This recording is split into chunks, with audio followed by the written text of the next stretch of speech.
Kalau Anda mau tahu orang itu sungguh-sungguh tanggung jawab sama hidupnya, jangan tanya dan interview mimpinya apa. Semua orang punya visi yang muluk-muluk. Lihat aja sehari-hari dia gimana. Bagaimana dia membawa dirinya. Apa aktivitasnya every day atau dari hari ke hari. Apa yang dia lakukan pada pagi hari sampai malam hari. Apakah dia punya agenda yang tetap? Kalau Anda belum subscribe di channel ini, segera supaya Anda bisa mengikuti terus rema-rema dari Roh Kudus ya. Mari, saya ajak kita untuk belajar firman Tuhan hari ini, keluarga Saat Teduh yang saya kasihi. Saya berikan judul, Hindari Kebodohan yang Disengaja, dari kitab yang ditulis oleh Raja Salomo, Pengkhotbah, pasal 10 ayat 1-9. Di Alkitab kita, Alkitab Indonesia, judulnya adalah Akibat-Akibat Kebodohan. Orang yang dikenan Tuhan pasti akan diluputkan dari hal-hal tersebut. Mari saya bacakan ayat 1 sampai ayat 9 dulu. Lalat yang mati menyebabkan urapan dari pembuat urapan berbau busuk. Demikian juga sedikit kebodohan lebih berpengaruh daripada hikmat dan kehormatan. Hati orang berhikmat menuju ke kanan, tapi hati orang bodoh ke kiri. Juga kalau ia berjalan di lorong, orang bodoh itu tumpul pikirannya. Dan ia berkata kepada setiap orang, orang itu bodoh. Jika amarah penguasa menimpa engkau, janganlah meninggalkan tempatmu, karena kesabaran mencegah kesalahan-kesalahan besar. Ada suatu kejahatan yang kulihat di bawah matahari sebagai kekilafan, yang berasal dari seorang penguasa. Pada banyak tempat yang tinggi didudukkan orang bodoh, sedangkan tempat yang rendah diduduki orang kaya. Aku melihat budak-budak menunggang kuda, dan pembesar-pembesar berjalan kaki seperti budak-budak. Barang siapa menggali lubang akan jatuh ke dalamnya, dan barang siapa mendobrak tembok akan dipagut ular. Barang siapa memecahkan batu akan dilukainya. Barang siapa membelah kayu akan dibahayakannya. Jangan lupa ya, memang ayat-ayat ini susah dimengerti kalau sekilas baca, tapi sebenarnya konteksnya tidak lari dari kemana-mana, yaitu tentang diluputkan dari kebodohan. Hari ini kita juga mau membuat satu komitmen sama Tuhan. Kalau bisa disengaja, hindari kebodohan yang kerap kali kita lakukan dan yang biasanya orang-orang dunia anggap remeh hal-hal itu. Jangan pernah anggap enteng kebodohan, karena small things can bear great consequences. Dalam bahasa Inggrisnya, bahasa Indonesianya begini, perkara-perkara kecil itu bisa punya konsekuensi yang besar. Contohnya ayat 1, lalat yang mati menyebabkan urapan dari pembuat urapan berbau busuk. Di Timur Tengah mereka bikin parfum, ya, lalu tiba-tiba ada lalat mati yang masuk di situ. Mungkin kurang relevan bagi kita yang tinggal di kota, kita tidak mengerti industri ini. Gini aja, saya kasih ilustrasi baru. Bagaimana jika Anda lagi minum es teh manis, lagi di restoran, tiba-tiba ada lalat mati di dalamnya. Anda masih mau minum nggak? Pasti Anda berkata sama pelayan, tolong ini diganti. Lalat yang mati tidak membuat semua airnya jadi keruh, tapi menjijikkan. Karena kita tahu bahwa pasti ada kontaminasi, kuman, bahkan mungkin bakteri. Jangan pernah remehkan hal-hal kecil dalam hidupmu, karena punya pengaruh yang besar. Malah justru ya, orang yang sungguh-sungguh berhasil dalam hidup ini, biasanya dia akan ikut Tuhan itu daily. Justru orang-orang yang dipercaya perkara besar oleh Roh Kudus itu biasanya dia lebih dulu setia dalam perkara-perkara sederhana. Kalau Anda mau tahu orang itu sungguh-sungguh tanggung jawab sama hidupnya, jangan tanya dan interview mimpinya apa. Semua orang punya visi yang muluk-muluk. Lihat aja sehari-hari dia gimana. Bagaimana dia membawa dirinya. Apa aktivitasnya every day atau dari hari ke hari. Apa yang dia lakukan pada pagi hari sampai malam hari. Apakah dia punya agenda yang tetap? Apakah dia punya keteraturan, punya disiplin pribadi yang tinggi? Perkara-perkara kecil itu sering diabaikan. Justru raksasa itu jatuh karena perkara-perkara kecil itu. Sekali lagi bayangkan itu minuman ada serangga di dalamnya. Pasti semua kita berkata, ih aku gak mau minum itu. Demikian juga sedikit kebodohan lebih berpengaruh daripada hikmat dan kehormatan. Hati orang berhikmat menuju ke kanan, ayat 2. Tapi hati orang bodoh ke kiri. Kiri kanan di sini ilustrasi ya, bukan menentang orang kidal. Kalau Tuhan menciptakan Anda lebih dominan tangan kirinya ya gak apa-apa. Gak ada lah yang namanya tangan yang lebih mulia. Mungkin kalau kita di budaya timur ya, atau di budaya Asia, kalau kita anak kecil yang kidal lahirnya salaman pakai kiri, mamanya bilang pakai tangan yang baik dong. Ya semua tangan baik ya, gak ada superstisi. Tapi ini ilustrasi ayat 2 ini seperti kiasan. Menuju ke kanan di situ, tangan kanan itu lebih simbol kekuatan. Sebagian besar manusia di dunia ini bertumpu pada tangan kanannya. Tangan kanan itu the hand of strength, the hand of skill. Saya lahir sebagai seorang yang non-kidal. Jadi kalau saya menali sepatu, tangan yang dominan yang jadi leadernya itu tangan kanan saya. Kalau saya main pingpong, table tennis, ya, tenis meja, saya pakai tangan kanan. Tapi saya juga sudah melatih tangan kiri saya, jadi saya kalau main pingpong juga bisa tangan kiri. Badminton juga bisa kadang-kadang tangan kiri, tapi nggak bagus sih. Tangan kanan saya itu tangan skillful. Sedangkan tangan kiri itu biasanya tangan pupuk bawang. Bukan asal-asalan, tapi dia sifatnya supporter. Dia bukan pemimpinnya, dia bukan penentu, dia pelengkap. Hati orang yang berhikmat menuju ke kanan. Apa-apa dia pasti akan pakai hati. Apa-apa dia pasti akan berhati-hati. Saya suka sekali bahasa Indonesianya. Bahasa Inggrisnya be careful, itu diterjemahkan bahasa Indonesia berhati-hatilah, double hati. Tapi kalau bahasa Chinese-nya xiaoxin, artinya berkecil hati. Ya oke sih, jangan terlalu berani, jangan nekat gitu loh. Kadang-kadang kita nafsu, kita tabrak saja, setelah itu kita menyesal kemudian, lalu habis itu, lalu kita setelah kita menyesal, kita ketakutan. Saya lebih suka bahasa Indonesianya, berhati-hati, pasang hati ganda. Hati orang yang berhikmat itu pasti mempertimbangkan segala sesuatu. Memang tentunya ada hal-hal yang kita tidak bisa tak terpikirkan ya, lalu habis itu kita buat kesalahan. Siapa sih di antara Anda dan saya yang gak pernah buat salah? Gak ada. Yang sempurna itu hanya Allah. Pasti kita pernah, aduh iya ya, gak terpikirkan. Atau seperti selip lidah. Saya gak bermaksud begitu saudaraku, tapi ternyata aku sudah menyinggungmu. Kita nggak bermaksud untuk menyindir orang, tapi kata-kata kita nggak sempurna, karena surat Yakobus pun berkata, orang yang bisa mengengkang lidahnya secara sempurna, orang itu orang yang sempurna. Nggak ada orang itu. Tapi kalau kita bisa buat sesuatu yang nggak sengaja, ya sudahlah, oleh kasih karunia Allah biar itu ditutupi oleh Tuhan. Selama kita mau dengar-dengaran, dengan Roh Kudus yang menegur kita, dan kita juga mau dikoreksi oleh sesama kita, orang-orang yang memberi kritikan yang membangun atas hidup kita, saya rasa kita perlu terima masukan, karena orang-orang yang begitu itu biasanya akan menyelamatkan kita dari kesalahan fatal. Kita butuh orang-orang yang memberitahu kita kalau kita salah jalan, kalau kita bingung tangan kiri dengan tangan kanan. Anggaplah sudah ada anugerah Allah. Tuhan tidak menuntut kita sempurna kok. Makanya ada ayatnya. Tuhan menetapkan langkah orang-orang yang hidupnya berkenan kepadanya. Apabila ia jatuh, tak sampai tergeletak. Sebab Tuhan menopang tangannya. Jadi jangan sampai kita itu hidup paranoid, was-was. Aku nggak boleh salah, aku nggak boleh salah. Nanti jadi orang yang perfeksionis. Orang perfeksionis bukan orang sempurna. Orang yang takut membuat kesalahan terkecil sekalipun. Orang yang seperti itu nggak akan berani melangkah. Terlalu banyak pertimbangan. Orang yang demikian akan hidup dalam tekanan dan ketakutan. Orang seperti itu biasanya nggak akan mencoba. Orang seperti itu tidak mau keluar dari zona nyaman.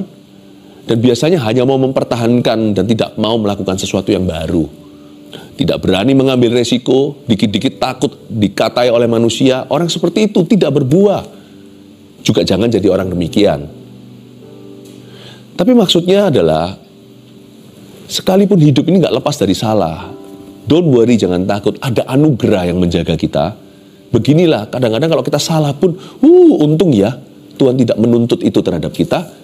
Dan ternyata kita diluputkan dari bahaya, padahal harusnya aku berdarah-darah, gara-gara apa yang aku katakan, gara-gara apa yang aku lakukan. Harusnya aku kena, aku sudah jadi sasaran musuh, tetapi ternyata Tuhan somehow, gak tahu gimana, Tuhan membutakan musuhku, sehingga aku bisa berjalan lalu seperti melangkai kalajengking, seperti seolah-olah saya melewati kandang singa, seperti Daniel di gua itu, dan singa itu tertidur semuanya. Untung aku tidak diterkam oleh salah satu mereka. Itu anugerah. So don't worry. Jangan hidup di dalam ketakutan, dihantui perasaan, jangan sampai aku salah, jangan sampai aku salah, jangan sampai aku salah. Seorang atlet yang begitu kalau main bola basket contohnya nggak akan pernah masuk tuh bolanya ke dalam basketnya, karena dia selalu grogi. Jangan hidup grogi. Orang hidup dalam ketakutan adalah orang grogi. Orang yang hidupnya perfeksionis adalah orang yang grogi. Meskipun demikian, ada hal-hal tertentu yang kita sadari, kita jangan langgar. Ada hal-hal tertentu yang merupakan prinsip kehidupan itu, tolong dipegang. Itu yang saya sebut tadi dalam judulnya, hindari kebodohan yang disengaja. Yang tidak disengaja ada kasih karunia, ada anugerah, bahkan ada doa. Tercatat di Alkitab begini, Tuhan luputkan aku dari dosa yang tidak kusengaja, dan bulatkan hatiku untuk tidak sengaja berdosa terhadapmu. Saya ulangi lagi, Tuhan luputkan saya dari segala sesuatu yang tidak saya sadari. Dan Tuhan bulatkan hatiku untuk tidak berdosa kepadamu, atau tidak sengaja melakukan yang salah. Hindari kebodohan yang, ini kuncinya, disengaja. Hati orang berhikmat menuju ke kanan, itu berarti pertimbangan, skillful dia penuh dengan kemampuan, dengan kekuatan. Tapi orang bodoh hatinya ke kiri. Maksudnya, ya nanti aja deh, kalau saya ada waktu saya pikiri lagi. Pokoknya gegabah dulu, pokoknya ngomong dulu aja, pokoknya lakukan dulu, mikir nanti. Kiri itu kan menyusul. Misalnya seorang pemain tenis, dia mau pakai dua tangannya, tangan kirinya kan menyusul, tangan kanan yang pegang raketnya, tangan kirinya menyusul. Atau backhand juga, tangan kanan yang memimpin, kiri di belakang. Pertimbangan itu tidak bisa menjadi susulan. Orang yang bijaksana akan mempertimbangkan di depan. Sebelum kita melakukan sesuatu yang bodoh, mikir dulu. Sebelum kita mengatakan sesuatu yang mungkin kita akan sesali dan yang bisa melukai orang lain, apalagi melukai Tuhan, pikirkan 7 kali. Hati orang berhikmat condong ke kanan, pertimbangan di depan. Tapi yang ke kiri, pertimbangan itu nanti. Swing dulu, cerita kemudian. Biasanya orang seperti itu, waktu dia menyadari kesalahannya udah terlambat, dia harus menanggung konsekuensi. Hati orang berhikmat menuju ke kanan, tapi hati orang bodoh ke kiri. Juga kalau ia berjalan di lorong, orang bodoh itu tumpul pikirannya. Lihat itu ya, tumpul pikirannya. Karena pertimbangan tidak di depan. Dan ia berkata kepada setiap orang, orang itu bodoh. Jadi lucu ini ayat 3. Orang yang bodoh itu bukan hanya tumpul pikirannya, tapi juga keras suaranya. Beropini terus. Orang bodoh itu tumpul pikirannya, lalu ia berkata kepada setiap orang yang dia temui, orang itu bodoh, orang itu bodoh. Ini yang saya sebut maling teriak maling. Orang bodoh itu tidak akan bisa bersembunyi selama-lamanya. Pasti akan ketara kebodohannya. Biasanya orang yang bodoh di mata Allah adalah orang yang sok pintar di hadapan manusia. Kita harus hati-hati, makanya itu Tuhan suruh kita rendah hati. Tuhan suruh kita gentle, lemah lembut. Karena orang yang gentle menguasai kota, kata firman. Tapi orang yang gembar-gemborkan suaranya. Bahkan Yesus pun di Yesaya dinubuatkan, itulah hambaku, dia tidak akan keluar-keluar, dia tidak akan memperdengarkan suaranya di jalannya, di jalan-jalanan. tetapi pulau-pulau menantikan pengajarannya. Lihatlah itu, hambaku yang berkenan kepadanya. Ya, hambaku yang kuurapi kepadanya aku berkenan. Orang bodoh itu lebih tepatnya maling teriak maling. Karena itu kalau kita suka menjelek-jelekkan orang, kita suka menghakimi orang, kita bukan menjelekkan siapa-siapa. Ketika kita lakukan itu, kita mengekspos kebodohan kita sendiri. Juga kalau ia berjalan di lorong, orang bodoh itu tumpul pikirannya. Karena dia tumpul itulah pikirannya, ia berkata kepada setiap orang, orang itu bodoh. Tuhan Yesus berkata, memperingatkan, jangan kau hakimi sesamamu. Jangan sampai selumba di mata orang kelihatan, tapi balok di matamu sendiri, tidak keluar-keluar. Tuhan suruh kita untuk tidak kepo, Tuhan suruh kita untuk sehat imannya, agar kita itu belajar untuk bertumbuh perlahan-lahan, dan hindari yang namanya, bukan hanya kebodohan yang disengaja, hindari omongan-omongan yang membuat hati kita semakin bodoh, semakin pahit, semakin salah, dan semakin negatif di hadapan Tuhan. Karena orang bodoh selalu berkata kepada setiap orang, orang lain yang bodoh, bukan dia. Jika amarah penguasa menimpa engkau, ayat 4, janganlah meninggalkan tempatmu, karena kesabaran mencegah kesalahan-kesalahan besar. Ayat 4 ini, suatu gambaran ketika ada satu orang yang lebih berkuasa, pejabat contohnya, lagi marah seorang penguasa. Kamu jangan tinggalkan tempatmu, do not leave your post. Intinya bukan pada tidak berbuat sesuatu, tapi ini kuncinya kalimat berikutnya, karena kesabaran mencegah kesalahan-kesalahan besar.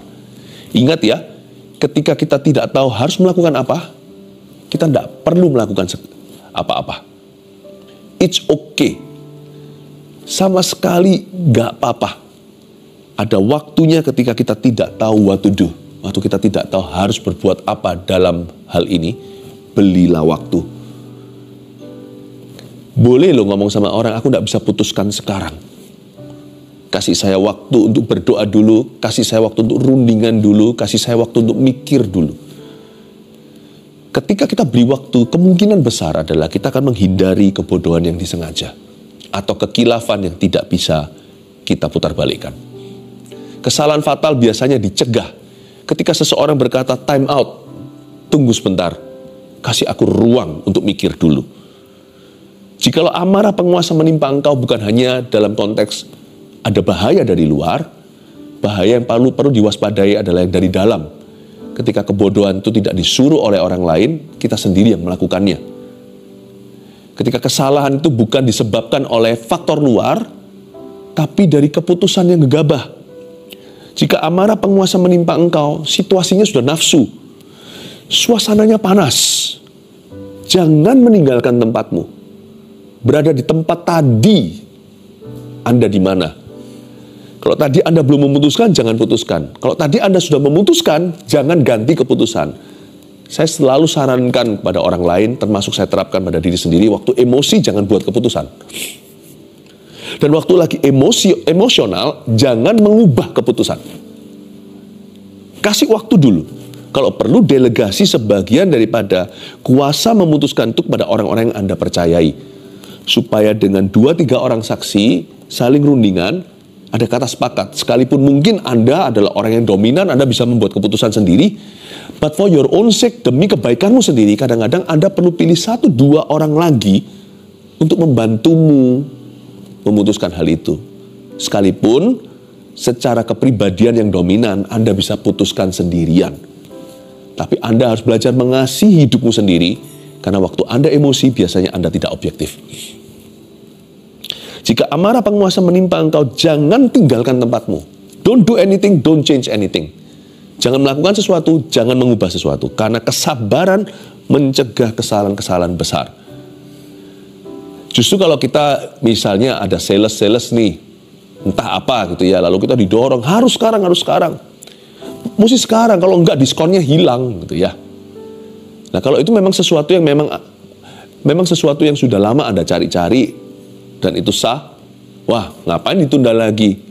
Toh Anda sudah mencarinya. Tapi kalau itu sesuatu yang bukan dalam area kebutuhanmu dan nggak pernah terpikirkan, Lalu tiba-tiba itu dimunculkan di depan Anda, orang menawarkan dan mereka mendesak menit ini juga. Anda harus DP sesuatu, Anda harus memutuskan, Anda mesti tanda tangan, teken kontrak. Saya rasa kalau seumpamanya saya ditekan, dipaksa, dipojokkan, di menit-menit tersebut, saya harus putuskan. Langsung saya sudah jelas tahu keputusannya, berarti keputusannya tidak. Karena kalau pihak sana tidak memberi saya kesempatan untuk berpikir, saya tidak mau kerjasama dengan pihak yang demikian. Lain cerita dengan orang yang pelin-pelan. Ada orang yang nggak pernah kunjung membuat keputusan. Ingat ya, ada beberapa tipe orang di dunia ini. Ada pula orang-orang yang memang sulit memutuskan apa-apa. Apa-apa itu selalu nanti dulu. Setelah dia putuskan bisa gonta-ganti dan pelin-pelan. Ada orang yang begitu. Nah itu lain cerita ya. Kadang-kadang orang seperti ini memang harus betul-betul didorong, dipush untuk berani akhirnya berkata, aku memutuskan demikian. Tapi sekalipun Anda adalah tipe orang yang bisa memutuskan secara spontan, cepat sekali. Namun kalau dipojokkan, tidak bisa. Dalam hal ini, Anda tidak boleh mikir. Kalau gitu saya langsung jabat tangan dengan dia, thank you, no thank you. Pasti saya, 100%. Kenapa? Karena apapun yang dari Tuhan, tidak akan menyurupi pikiran. Tuhan itu bekerjanya di dalam terang. Berarti kita harus bisa memprosesnya di dalam terang. Entah itu memprosesnya 5 menit, 5 jam, 5 hari, 5 bulan. Saya perlu memprosesnya. Jikalau orang yang pacaran misalnya di dunia cinta, kalau suaminya cowoknya berkata, kalau kamu mau jadi pacarku sekarang juga, nggak usah mikir lagi. Kalau enggak aku jadi sama orang lain. Tolong diantarkan supaya jadian sama orang lain. Segera aja. Atau sebaliknya kalau itu perempuannya.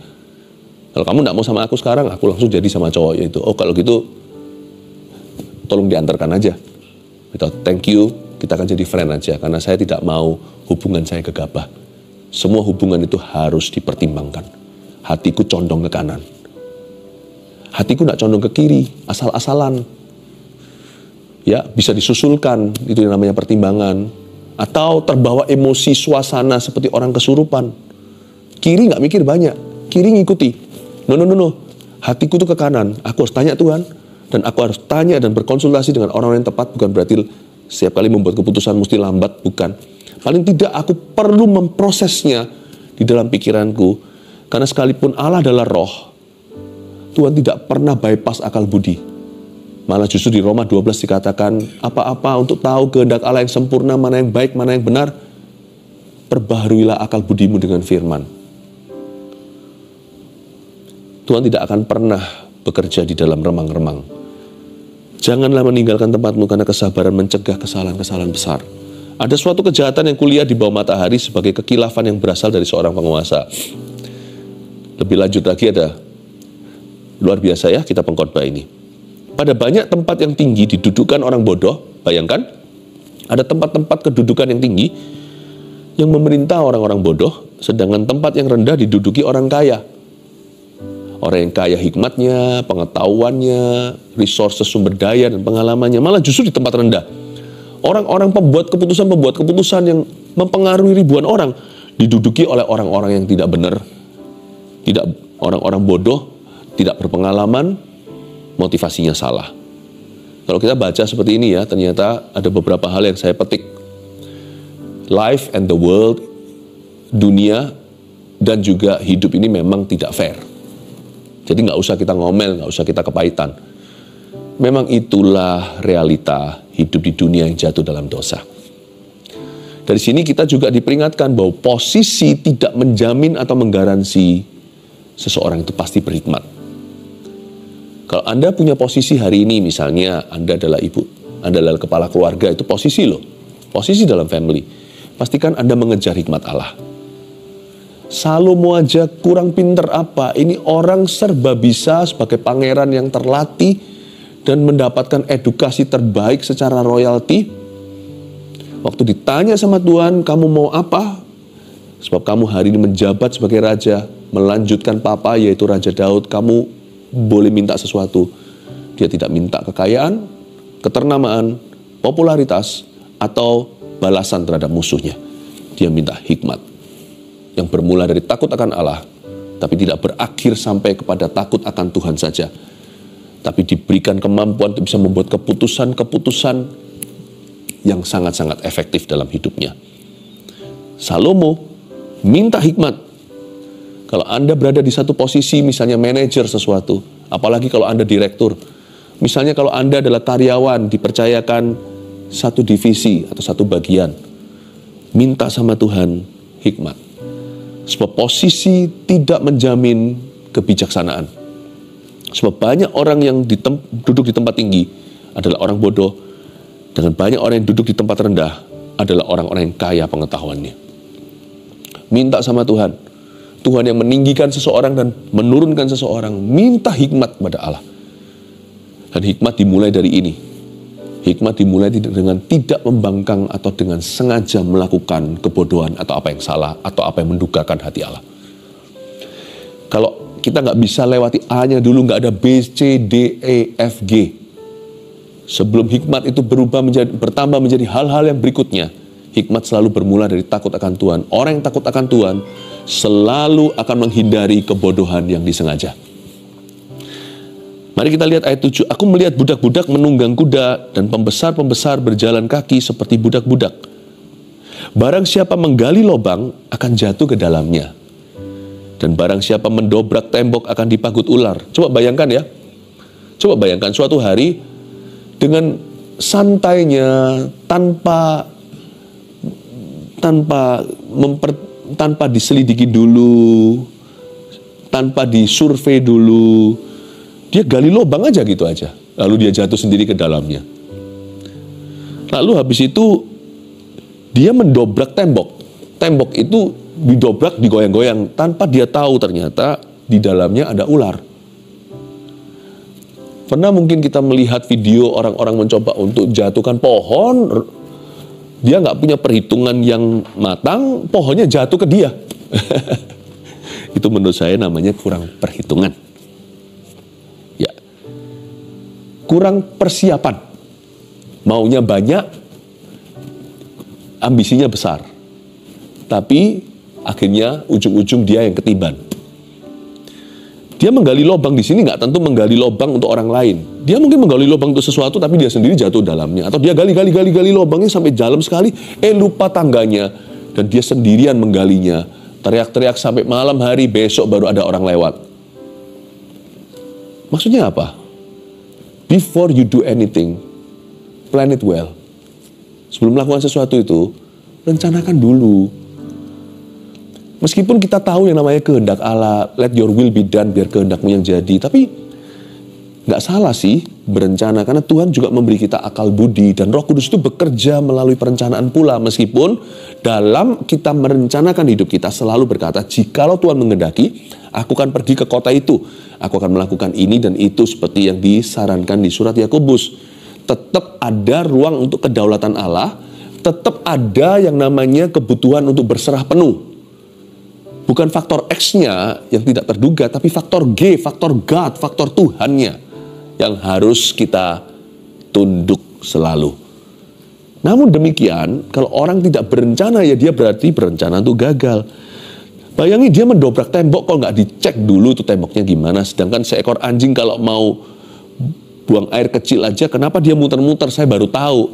Dia pastikan dulu situasi aman, nggak ada ular lah atau binatang lain lah. Itu insting hewan. Dia muter dulu kalau mau buang air kecil atau buang air besar. Binatang aja bisa cek dulu, pastikan. Manusia mendobrak tembok. Tembok itu kelihatan lama, sudah sip semuanya, udah ditinggal oleh penghuninya. Kenapa asal dobrak? Cek dulu apakah ada ular. Waktu didobrak, ularnya jatuh ke mukanya. Bukan hanya temboknya runtuh. Barang siapa memecahkan batu, akan dilukainya. Setelah dipecahkan batu itu, langsung kena ke kepalanya. Lupa pakai helmnya. Padahal itu di situs konstruksi. Barang siapa membelah kayu akan dibahayakannya. Belah kayu, lalu kayunya itu lalu habis itu malah kepentung kepalanya. Atau jangan-jangan mata kapaknya itu terbang lalu kena kawannya. Lalu terjadilah yang namanya kecelakaan di tempat kerja. Matilah dia. Maksudnya apa sih? Maksudnya itu pikirkan semua konsekuensi waktu sebelum Anda melakukan sesuatu. Apalagi kalau itu jelas-jelas Tuhan bilang jangan. Kalau itu jelas-jelas sesuatu yang bodoh untuk dilakukan, apalagi sesuatu yang salah. Pikirkan konsekuensinya, sebab ular akan memangkut Anda, batu akan melukai kepala Anda, geger otak itu bisa hasil akhirnya, kayu bisa membuat seseorang itu terluka, lubang bisa membuat orang jatuh di dalamnya. Jangan gegabah. Itu firman Tuhan hari ini untuk kita. 3 rangkuman ini saya berikan kepada Anda. Hindari kebodohan yang disengaja. Nomor 1, ingat satu hal ya, lalat yang mati tadi menyebabkan urapan jadi busuk. Satu skandal cukup untuk hancurkan karir dan nama baik. Jangan anggap enteng.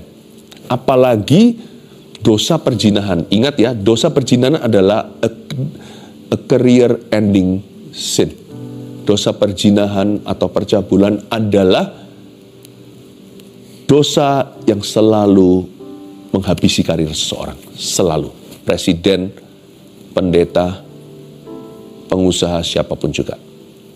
Satu skandal, satu lalat mati, kamir seluruh adonan. Jagalah hatimu, jagalah langkah kakimu. 2, jangan terpancing suasana. Suasana lagi panas, emosi. Bahkan penguasa, amarah penguasa pun sudah ada di udara menimpa engkau. Jangan terpancing suasana karena sabar mencegah salah. Ingat, tidak apa-apa kalau kita tidak membuat keputusan di tempat. It's okay kalau kita nggak tahu what to do, kalau kita nggak tahu harus berbuat apa dalam konteks ini sekarang. Jangan berbuat sesuatu. Sabar mencegah salah. Kalau Anda nggak tahu mau ngomong apa, jangan ngomong apa-apa. Kalau Anda tidak tahu mau berbuat apa, harus berbuat apa, jangan berbuat apa-apa dulu. Tunggu, berapa menit pun tunggu. 3, pikirkan konsekuensinya sebelum melakukan sesuatu yang bodoh. Karena Tuhan tidak suka dengan orang yang gegabah. Meskipun iman itu spontan, tapi kehidupan itu harus dipertimbangkan. Pikirkan konsekuensinya sebelum Anda gali lubang, dobrak tembok, pecahkan batu, dan membelah kayu. Jangan gegabah. Untuk perkara yang benar aja Anda perlu pertimbangan yang matang. Untuk perkara yang salah, pertimbangkan matang-matang konsekuensinya 10 tahun ke depan. Jangan lakukan apa yang melanggar firman. Karena itu nanti yang rugi adalah kepala kita sendiri. I love you with all my heart. Saya ingin sekali keluarga Saat Teduh Bersama sukses dalam hidupnya dan setiap langkahnya diberkati. 1 Petrus 4 ayat 7. Kesudahan segala sesuatu sudah dekat.